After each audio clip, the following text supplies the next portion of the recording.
ഏകജ്യോതി the harmony of art. കഥ സാന്ത്വനം. രചന വിഷ്ണു സുനിൽ. വായന ദിവ്യ ഇന്ദീവരം. മനുഷ്യ, ഒരു കാര്യം ഞാൻ പറഞ്ഞേക്കാം. നാളെ നമ്മുടെ മകള് രാധികയെ പെണ്ണ് കാണാൻ ഒരു കൂട്ടര് വരുന്നുണ്ടെന്ന് അറിയാലോ. അതിനു മുമ്പ് ആ കല്യാണിയമ്മയെ വല്ല ഇരുട്ടറയിലോ ഏതെങ്കിലും വൃദ്ധസദനത്തിലോ കൊണ്ടുപോയി ആക്ക്. വളരെ ദേഷ്യത്തോടെയാണ് സുമിത്ര ഇക്കാര്യം തന്റെ ഭർത്താവായ സുകുമാരനോട് പറഞ്ഞത്. നീയൊന്ന് അടങ്ങ് സുമിത്രേ, നമുക്ക് എല്ലാത്തിനും ഇന്ന് തന്നെ പരിഹാരം ഉണ്ടാക്കാം. സുമിത്ര: എങ്കിലും വളരെ നല്ലത്. കഴിഞ്ഞ തവണ വന്നവര് പറഞ്ഞത് നിങ്ങളും കേട്ടതല്ലേ. മരുമക്കത്തായ സമ്പ്രദായ പ്രകാരം പ്രായമായ ഒരു വീട്ടിലുള്ളത് അവരുടെ മകന് കുറച്ചിലാണെന്ന്. ഈശ്വരാ, ഈ പ്രാവശ്യമെങ്കിലും അവളുടെ കല്യാണം ഒന്ന് നടന്നാ മതിയായിരുന്നു. അന്ന് ഞാൻ പറഞ്ഞപ്പോ നിങ്ങൾ അവരെ വൃദ്ധസദനത്തിൽ കൊണ്ടാക്കിയിരുന്നെങ്കിൽ ഇന്ന് ഈ പ്രശ്നങ്ങളൊന്നും ഉണ്ടാവില്ലായിരുന്നല്ലോ. അപ്പൊ നിങ്ങൾ എന്താ പറഞ്ഞേ? അതിന് മനസ്സുറക്കുന്നില്ലെന്ന് അല്ലേ? എന്നിട്ടിപ്പോ അനുഭവിക്കുന്നത് കണ്ടോ? ഇട്ട് മൂടാനുള്ള പണം ഉണ്ടായിട്ട് എന്താ കാര്യം? ആ കല്യാണിയമ്മ കാരണം മകൾ ഇവിടെ പൊര നിറഞ്ഞു നിൽക്കല്ലേ. എല്ലാം കേട്ടതിന് ശേഷം സുകുമാരൻ പറഞ്ഞു: ഇന്നത്തെ കാലത്ത് അമ്മയെ വൃദ്ധസദനത്തിൽ കൊണ്ടുപോയി ആക്കുക എന്ന് വെച്ചാൽ അതൊക്കെ നാണക്കേടല്ലേ. മാത്രമല്ല, നാട്ടുകാര് അതും ഇതൊക്കെ പറഞ്ഞു തുടങ്ങും. സുമിത്ര പറഞ്ഞു: സുഖേട്ടാ, ഞാനൊരു വഴി കണ്ടുവച്ചിട്ടുണ്ട്.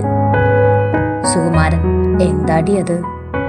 സുമിത്ര: നമുക്ക് അമ്മയുടെ നാട്ടിലുള്ള ഏതെങ്കിലും അനാഥാലയത്തിൽ കൊണ്ടാക്കാം. അപ്പോൾ ആരെങ്കിലും ചോദിച്ചാ അമ്മ കുടുംബക്കാരോടൊപ്പം കഴിയുകയാണെന്ന് പറയാമല്ലോ. സുമിത്രയുടെ അഭിപ്രായം ശരിവെച്ചുകൊണ്ട് സുകുമാരൻ തലയാട്ടി. സുകുമാരൻ ആത്മകഥം: അമ്മയുടെ നാട്ടിൽ പോകണമെങ്കിൽ അങ്ങ് ആലപ്പുഴ വരെ അമ്മയെയും കൊണ്ട് പോവണം. എന്നാൽ നമുക്ക് ഇനി ഒട്ടും സമയം കളയണ്ട, ഇപ്പൊ തന്നെ പുറപ്പെടാം, സുമിത്ര പറഞ്ഞു. അതും പറഞ്ഞ് അവർ അമ്മയെയും കൊണ്ട് കാറിൽ കയറി. രാധികയോട് സുമിത്ര പറഞ്ഞു: മോളെ, അച്ചമ്മയ്ക്ക് കുറച്ചു ദിവസം നാട്ടിൽ പോയി നിൽക്കണമെന്ന ഒരാഗ്രഹം. ഞങ്ങൾ കൊണ്ടാക്കിയിട്ട് വൈകുന്നേരത്തിന് വരാം. രാധിക പറഞ്ഞു: ശരി അമ്മേ. അവർ കാറിൽ കയറി യാത്ര തിരിച്ചു. അവർ കാറിൽ സഞ്ചരിച്ചുകൊണ്ടിരിക്കുമ്പോൾ സുകുമാരൻ പറഞ്ഞു: അമ്മേ, നമുക്ക് കൊച്ചിയിലുള്ള പ്രതീക്ഷ ഓർഫനേജിലേക്ക് ഒന്ന് പോയാലോ? അത് കേട്ടതും കല്യാണി അമ്മയ്ക്ക് വളരെയധികം സന്തോഷമായി. അവർ അങ്ങനെ പ്രതീക്ഷ ഓർഫനേജ് ലക്ഷ്യമാക്കി കാർ നയിച്ചു. കാർ പ്രതീക്ഷ ഓർഫനേജിലെത്തി.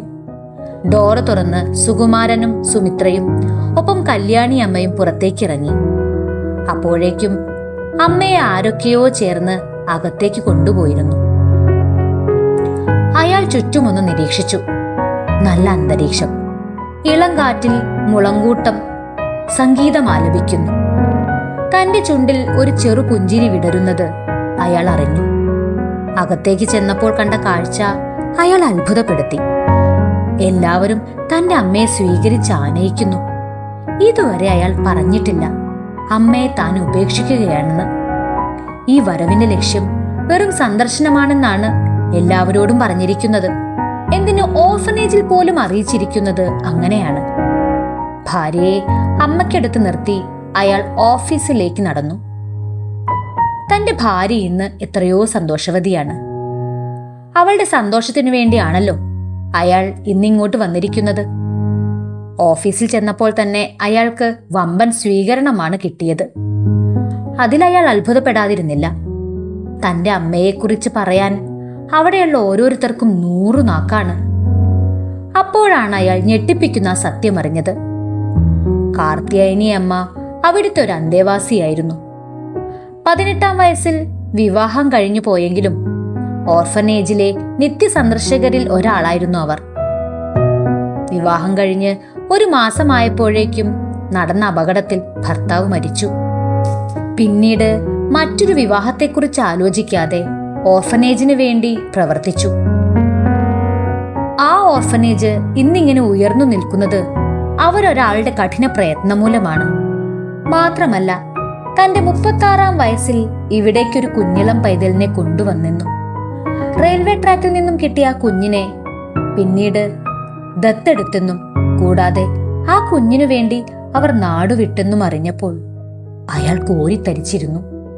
പലപ്പോഴും അച്ഛനെപ്പറ്റി ചോദിച്ച് അമ്മയോട് ചൂടായപ്പോൾ അമ്മയെല്ലാം ഒരു പുഞ്ചിരിയിൽ ഒതുക്കിയിരുന്നത് അയാൾ ഓർത്തു. അതുവരെ പിടിച്ചുവെച്ച കണ്ണീർ അയാളിൽ നിന്നും അണപൊട്ടിയൊഴുകി. കുറ്റബോധത്താൽ കരഞ്ഞുകൊണ്ട് അമ്മയുടെ കാലിൽ വീണപ്പോൾ അമ്മ നിശ്ചലയായി നിന്ന ആ ഒരു നിമിഷം മതിയായിരുന്നു അമ്മയുടെ യാതനകളെ അയാൾ കളക്കാൻ. തിരിച്ച് അമ്മയുമായി മടങ്ങുമ്പോൾ അയാൾ ഉറപ്പിച്ചിരുന്നു മരണം വരെ അമ്മയെ തന്നോടൊപ്പം ചേർത്ത് വെക്കുമെന്ന്.